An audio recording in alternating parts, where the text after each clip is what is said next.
Jadi sifat-sifat dosa itu yang rububiyah. Ya, rububiyah itu bersifat ketuhanan.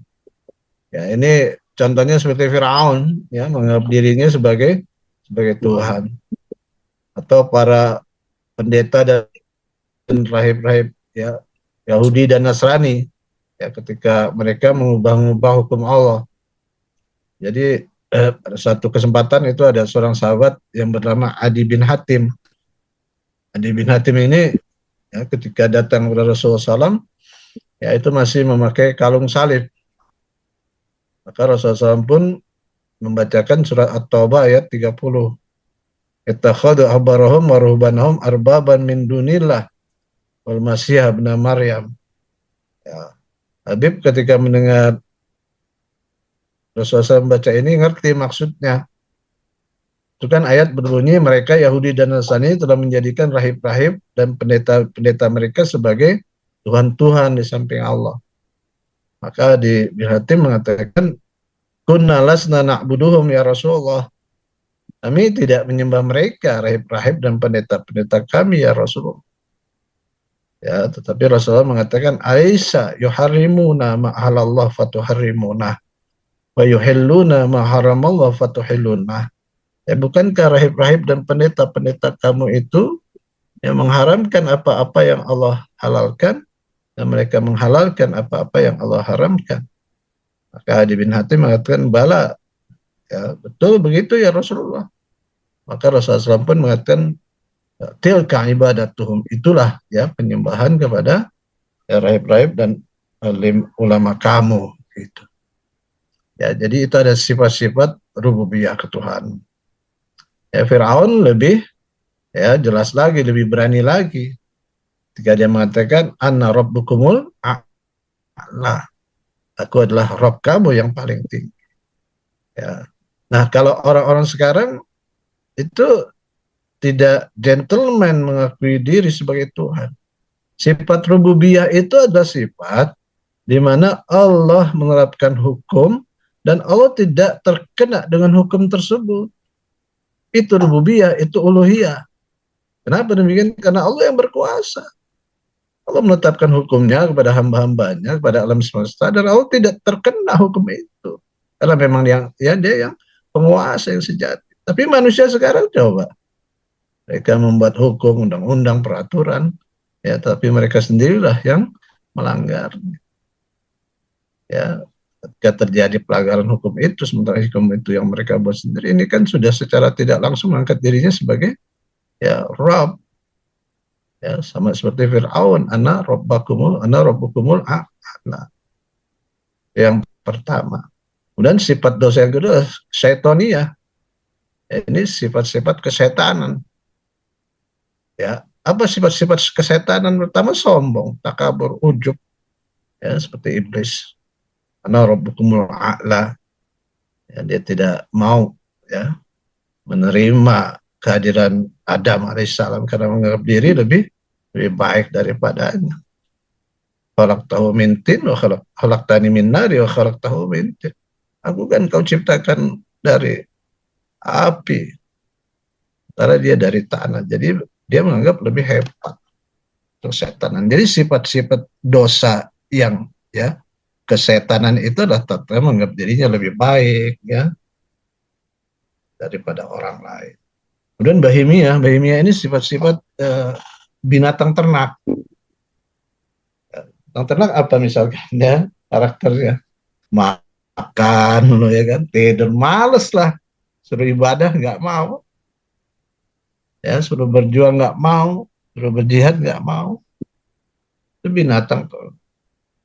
Ya, binatang ternak itu kan hidupnya ya seperti binatang ternak.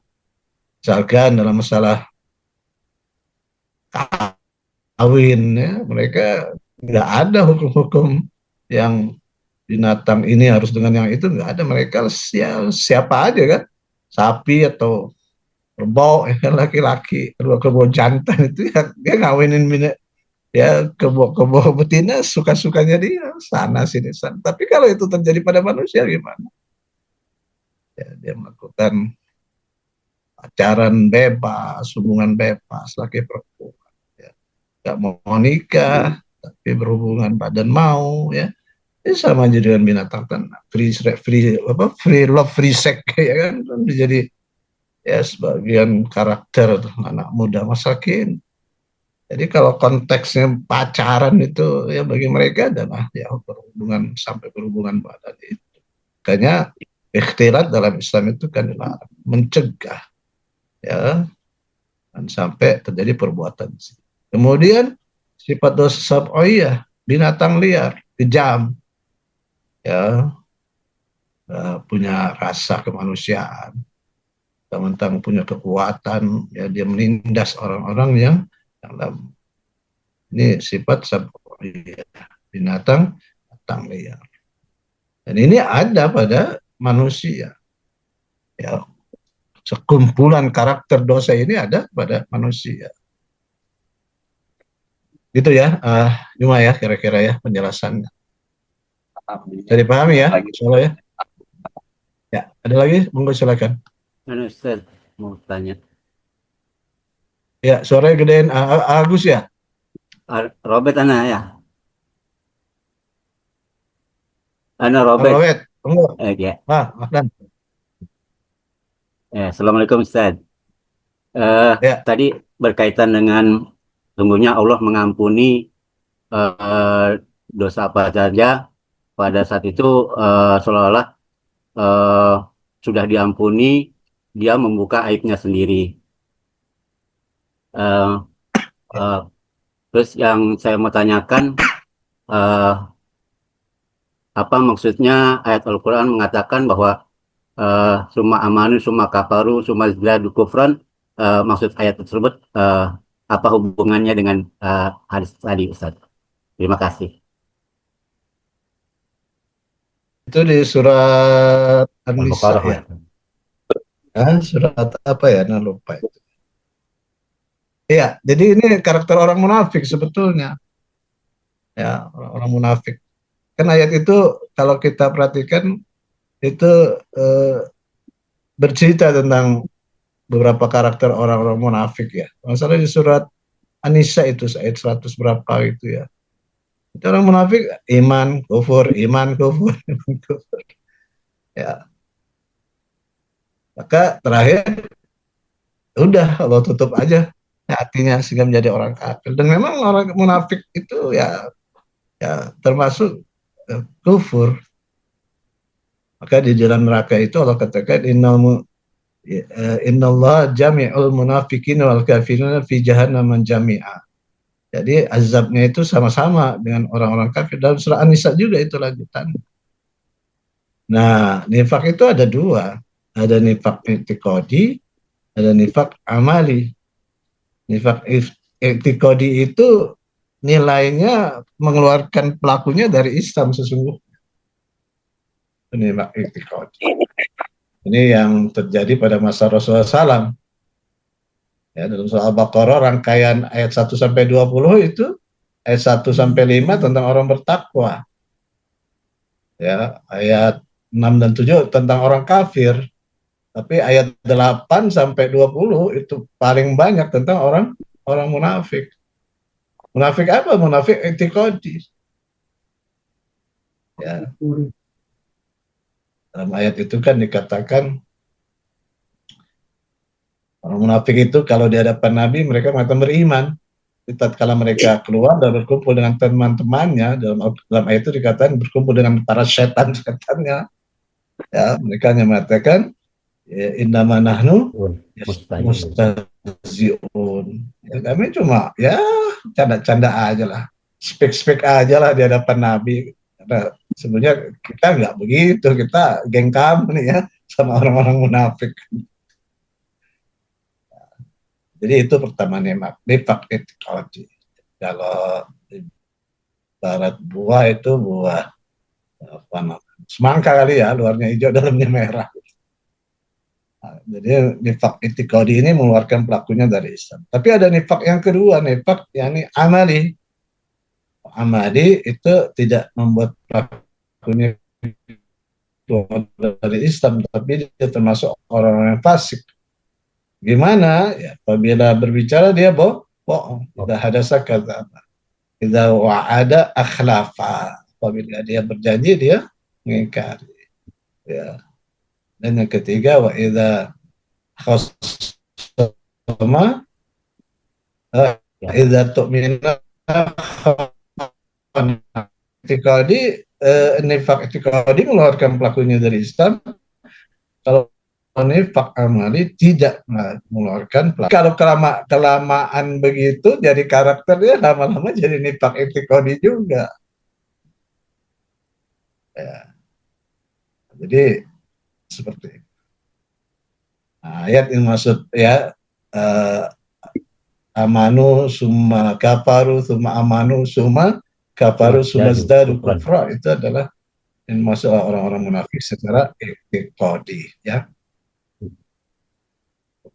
dan secara amali.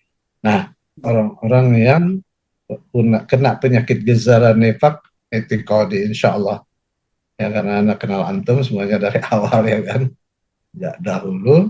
Tapi hati-hati dengan nifak amali. Kalau ngomong bohong, kalau janji ingkar, kalau dikasih amanah, ya. Gimana, Robert? Bisa dipahami ya? Paham, insya Allah paham, Ustaz. Syukran. Jazakallah Halo? khair. Paham, Ustaz. Afwan. Fadol, yang lain. Anda mau tanya Ustaz, ini berkaitan dengan surat Al-Baqarah tadi yang masalah subhat ya, ayat 2, surat Al-Baqarah ayat 171. Ikutilah apa yang telah diturunkan Allah. Mereka menjawab, kami mengikuti apa yang kami dapati pada nenek moyang kami.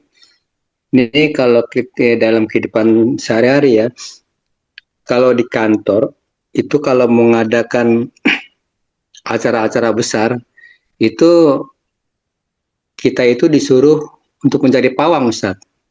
Bagaimana sikap kita, Ustaz?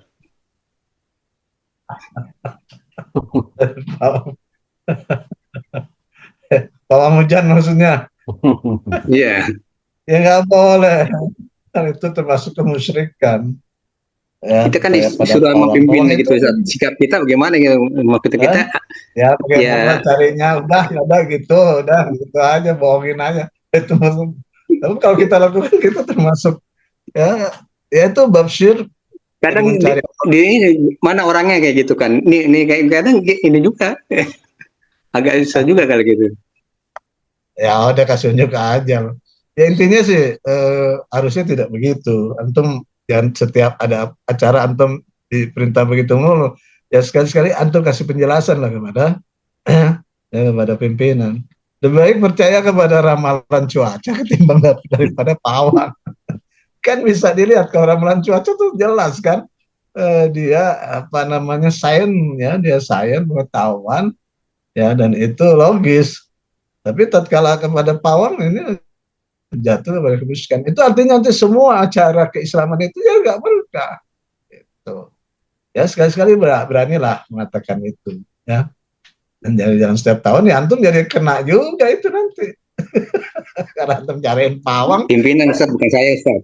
Kalau Pimpinan itu yang ini. kalau pimpinan biarin aja lah pimpinannya. Penting bukan antum.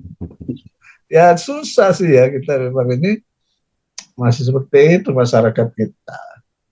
Si suka percaya pada takhayul, pada khurafat, ya, pada bid'ah dan sebagainya. Kalau memang mereka yang intelek itu kan nggak begitu. Ya mungkin ya orang Jawa kejawen kali ya, Agus ya.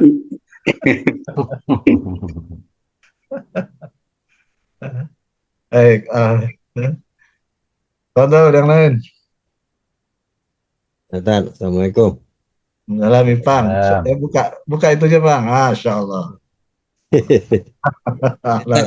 Kan sama keadaan musibah yang menimpa saudara-saudara kita di Sumatera atau di tempat lain gitu.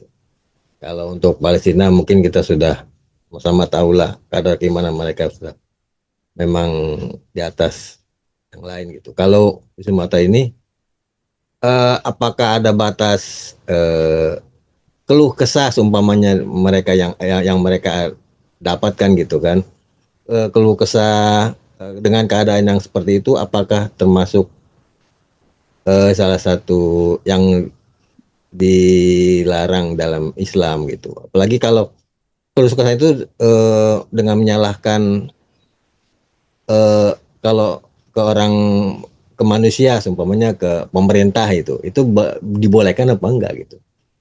Ya, jadi kita sebenarnya udah paham itu musibah apa sebabnya ya kan. Hmm. Ya. Jadi harusnya memang mereka korban. Jadi kalau korban itu ya bolehlah berkeluh kesah. Ya namanya korban kan. Ya siapa sih yang tidak apa namanya, yang tidak sedih ya, tidak apa namanya kecewa ketika mendapati kondisi seperti itu. Apalagi yang kena langsung. Jadi itu mungkin wajar saja kekecewaan itu ya, tetapi kan musibah ya musibah sudah terjadi dan itu siapa nanti akan menjadi penanggung jawab terbesarnya ya orang yang mengambil kebijakan keputusan itu ya. Jadi pemimpin itu ya berat tanggung jawabnya. Dan kan kasus-kasus musibah, bencana yang disebabkan oleh salah keputusan, ya, salah kebijakan, ya. Orang yang misalkan di satu tempat dia mati kelaparan, itu menjadi tanggung jawab pimpinannya. Makanya kemarin itu Muhaimin Iskandar tuh bagus tuh ketika memberikan sikap ya terhadap musibah itu. Dia katakan harusnya kita melakukan tobat kebijaksanaan. Jadi tobat kebijakan. Ya, karena yang terjadi musibah itu karena kebijakan-kebijakan yang tidak tepat. Jadi sebatas mengeluh ya saya pikir itu wajar ya. Tapi jangan sampai teriak-teriak histeris kemudian nggak menerima takdir ya itu yang berbahaya. Kalau sudah terkena ya sudah. Ya ini kan musibah itu tidak akan terjadi kecuali dengan izin Allah. Ma'asaba min musibatin ila isnillahi kitabah mu'ajjala. Ya, musibah itu ya sudah jadi karena izin Allah dan itu sudah ketetapan. Tapi ketetapan itu kan yang namanya takdir itu ada dua. Ada takdir yang sudah terjadi, ada takdir yang belum terjadi. Ya, ketetapan Allah itu terbagi dua. Ada yang sudah terjadi namanya takdir, ada yang belum terjadi namanya kodok. Ya, kodok ada dua, ada kodok baik, ada kodok buruk. Kodok buruk yang belum terjadi, tapi kemudian tereksekusi, itu namanya takdir buruk. Tapi kodok baik, ya kemudian tereksekusi menjadi takdir baik. Nah, tidak ada yang bisa merubah kodok yang buruk kecuali dengan zikir dan doa. Itu ada dalam hati. Kemudian dengan apa? Dengan kebijakan kalau dalam skopnya, skop nasional, skop ya komunitas, kebijakan itu harus turun ya dengan cermat, ya harus menutup celah-celah yang mungkin munculnya musibah. Nah, problemnya ya banjir kemarin musibah itu kan isinya bukan air, isinya kayu gelondongan. Ya kata seorang pejabat itu kayu itu kan kayu akibat pohon itu pada patah. Nggak ada sejarahnya gara-gara hutan lebat di ya hujan lebat di hutan di gunung kemudian pohon pada tumbang, nggak ada. Yang terjadi gelondongan kayu itu ya di apa namanya dipotong rapi, kan ada nomor dan sebagainya. Jadi kalau inilah makanya ayat yang tadi saya kutip wattaqu fitnatan la tusibanna alladziina zalamu minkum khassah, itu terjadi. Takutlah kamu kepada musibah yang tidak hanya akan menimpa orang-orang yang zalim saja di antara kamu. Artinya efek ya dari kebijakan yang keliru, yang salah, ya yang menyalahi aturan baik secara syar'i ataupun secara perundang-undangan ya dan sebagainya itu akan melahirkan bencana musibah yang tidak hanya menimpa orang-orang baik saja di antara ya orang-orang yang kena itu. Tidak hanya menimpa orang yang buruk saja di antara orang-orang yang terkena musibah itu. Ini yang harus kita takutkan. Makanya di sini aspek dakwah itu penting. Dakwah ya memberikan informasi tentang amar ma'ruf nahi munkar itu suatu hal yang wajib. Soal nanti orang melaksanakan atau enggak itu lain perkara. Ya, saya pikir di pemerintah itu ya ada orang-orang pintar. Jadi mana nih? Oh iya mau keluar. Tapi kan masalahnya pintar itu nggak cukup, sejauh mana dia punya di situ. Kafenya dulu ya. Di Departemen Kehutanan itu kan ya kebijakan itu dibuat, konsesi, penebangan dan sebagainya. Jadi logislah kalau mereka mengeluh itu ya. Dia nggak makan deh. Allah Maha tahu tentang itu. Mereka cuma korban. Ya, Allah alam bisawab. Lanjut, Itu ya, Pak. saya ke.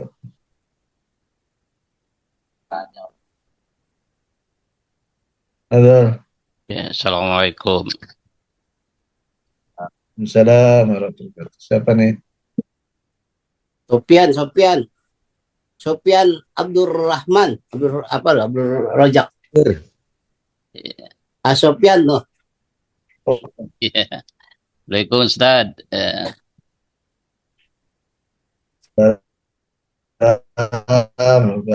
Woi, Apa kabar Ustaz? Ahlan. Udah Yang lama bagus. ya. Alhamdulillah. Iya. Ada yang nggak kenal juga nih wajahnya ternyata Mana ya. aja. Hilang kontak, alhamdulillah ini silaturahim lagi. Ya, Ustaz mau tanya nih, Udah lah.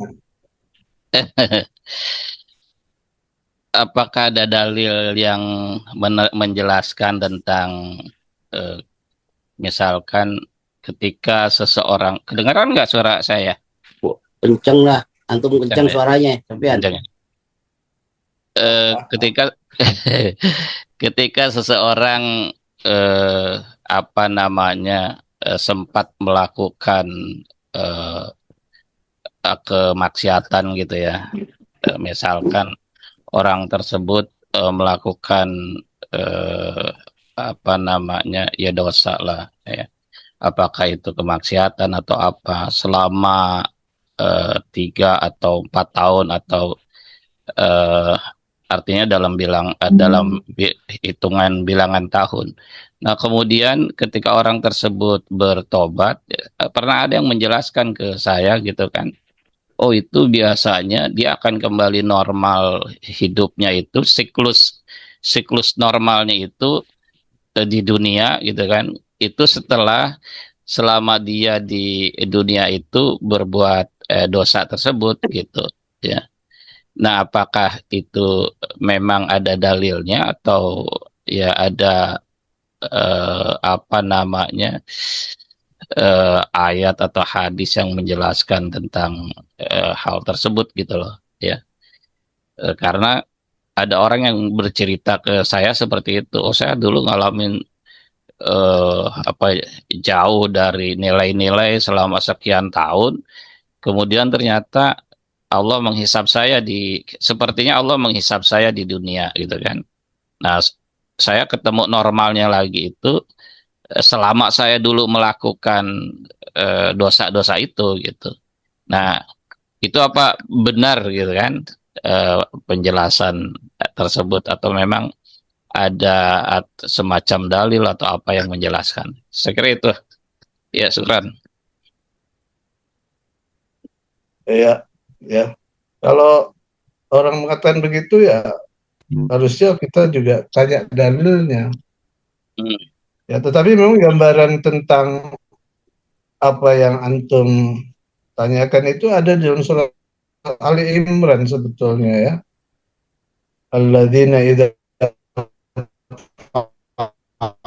Allah fastaghfaru lidzunubihim wa may yaghfiru dzunuba illallah wa lam yusirru ala ma fa'alu wa hum juga tidak kemungkinan untuk melakukan fahisyah. Alladzina fa'alu fahisyatan. Fahisyatan itu dosa besar. Ya, mungkin pada satu kesempatan bagian hidupnya dia ya berada pada kondisi yang ya seperti itu, karena mungkin kelemahan iman, ya, karena mungkin ada berbagai hal masalah, sehingga dia akhirnya lupa dan jatuh pada perbuatan fahisyah. Surat Al-Imran ayat 130-an, 34 apa tentang wasari'u ila magfirati min rabbikum, kan? Ya, sari'u ila magfirati min rabbikum wa jannatin arduhas samawati wal ard. Widdat lil muttaqin, siapa muttaqin itu? Alladzina yunfikuna fis sarai wad dharai wal kadhimina al ghaidhi wal afina 'anil nas wallahu yuhibbul muhsinin.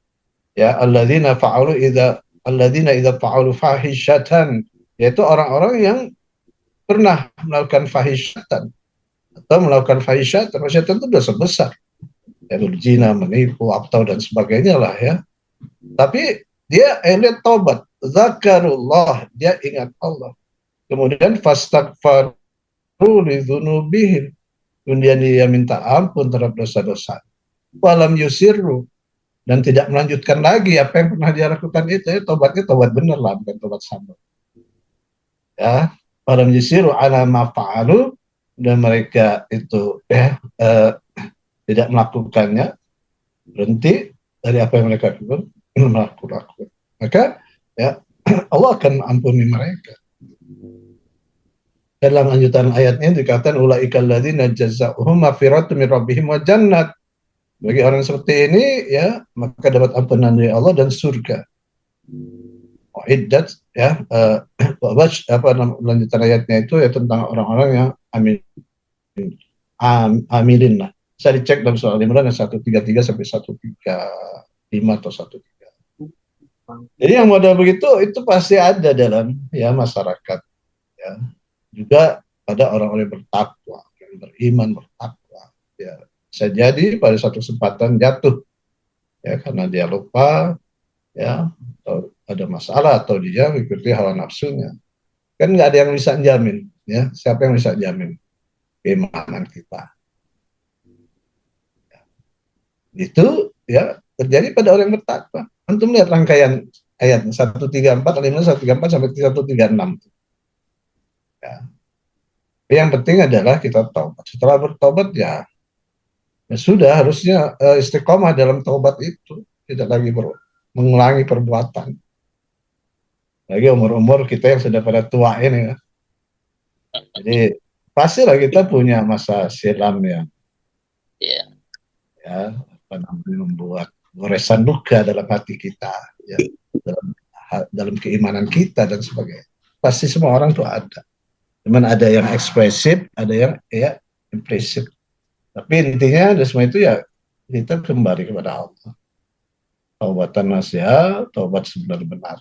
Seperti yang digambarkan di dalam, ya, surat Al-Imran itu. Alladzina idza fa'alu fahishatan aw zalamu anfusahum dzakarullah fastaghfaru lidzunubihim wa lam yusirru. Wa lam yusirru itu tidak melanjutkan lagi apa yang telah dia kerjakan dahulu. Itu dari berbagai kemaksiatan dan dosa-dosa itu. Wahum ya'lamun, dia ngerti, jadi ngerti, ini harus berhenti, ini harus cut off, ya. Dan taubatan nasuha, istiqomah. Maka lanjutan ayat Allah katakan ulaika alladzina jazaohum maghfiratum mir rabbihim wa jannah. Mereka itu orang-orang yang mendapatkan ampunan dari Allah dan jannat, ya, dan jannat dan surga. Fa ni'ma ajrul amilin. Itu sebaik-baik bagi orang-orang yang amil, ya, orang-orang yang bekerja kuat. Ketutup meja. Ya, saya kira gitu, ya, Sofyan. Cuma soal itunya, periodenya itu yang katanya apa? Pernah nanya juga sih ke, ya, ada ustadz lah. Ya, dihisabnya itu ya selama dia melakukan dosa itu gitu. Itu benar Bang? Ya, kalau soal hisabnya kita tidak ada yang tahu.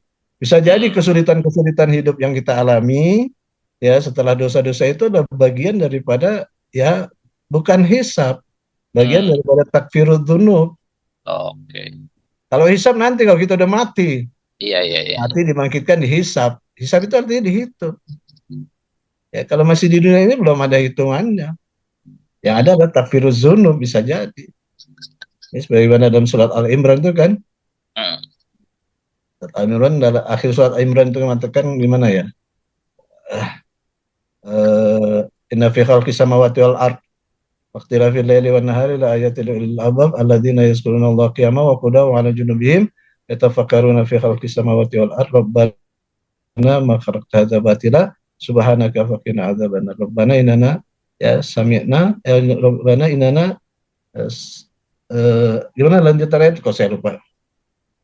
Rabbana inana sami'na munadiyan yunadi lil imani an aminu bi rabbikum fa amanna. Rabbana faghfir lana dzunubana wa kaffir 'anna sayyi'atina. Wa kaffir 'anna sayyi'atina. Jadi itu prosesnya pasti dulu. Ya, wa tawaffana ma'al abrar, dan matikanlah kami di dalam ya, bersama orang-orang yang berbuat baik. Rabbana wa atina ma wa'adtana 'ala rusulika wa la tukhzina yaumal qiyamah. Itu nanti hisabnya setelah hari kiamat.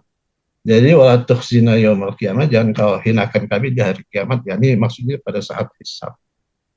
Ya, jadi kalau sekarang di dunia ini itulah takfiruz dzunub, ya.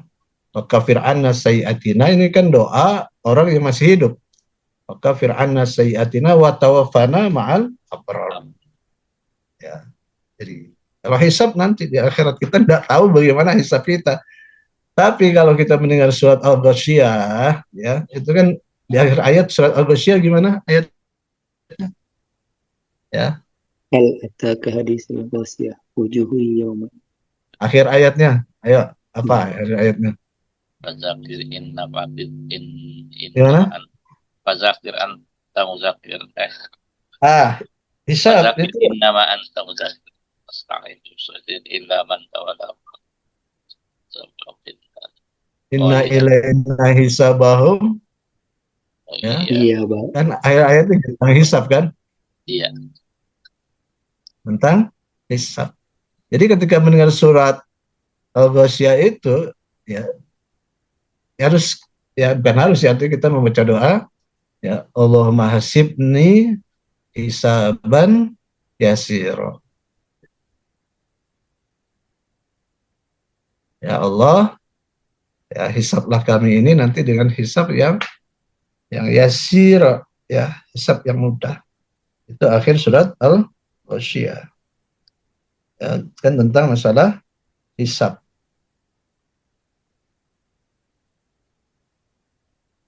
Jadi ayatnya dikatakan tsumma inna alaina hisabahum. Ya. Tentang hisab. Kemudian sungguhnya kewajiban kami lah membuat perhitungan atas mereka. Ketika ayat ini dibaca, kita dalam hati atau ya ucapkan ya dengan lembut, Allahumma hasibni hisaban yasir. Ya Allah, hisablah kami dengan hisab yang mudah. Jadi hisab itu konteksnya nanti adalah setelah kita mati dan dibangkitkan di hari kiamat. Tapi kalau takfirudz dzunub itu ya kita mintakan selama kita masih hidup. Nah, ketika orang atau ada hamba Allah yang melakukan berbagai dosa dan maksiat, ya kemudian dia mengalami kesulitan hidup, lantas dia bersabar dan dia bertobat, ya bisa jadi ya kesulitan kehidupan yang dialami itu adalah bagian daripada takfirudz dzunub. Ya, bagian daripada ya penghapusan dosa-dosa dan kesalahan. Baik ya, sampai sini dulu ya. Waktunya sudah 9:30. Lebih kurangnya saya ucapkan ya, mohon maaf ya apabila ada kekurangan dan kelebihan. Saya akhiri sampai sini dulu. Saya kembalikan kepada Yahya ya sebagai moderator. Assalamualaikum warahmatullahi wabarakatuh.